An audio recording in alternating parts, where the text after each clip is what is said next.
Sa no-frost naman, kung mapapansin mo, ganito ang itsura ng no-frost. Ayan. So sa freezer pa lang guys, meron ka makikita na mga butas-butas dyan na mga labasan ng hangin. So sa mga butas na yan, yung cover dyan is meron fan yan na umiikot.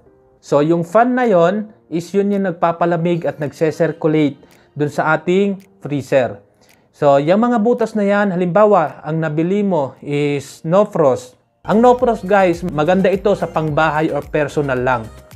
Huwag mong gagamitin ito sa pangtindahan dahil sabi ko nga, ang no-frost is hangin lang yung nagpapalamig sa ganya. Mapapansin nyo dyan sa freezer, may mga butas-butas yan. So pag tinakpan mo ng mga plastic yan or mga ice, yung butas na yan, hindi na makapasok yung lamig dun sa freezer. So ang mangyayari nun, mag-yelo yung ating fan dun sa loob, hindi na iikot yan, kaya magugulat tayo, bakit hindi na lumalamig yung aking freezer? Hindi na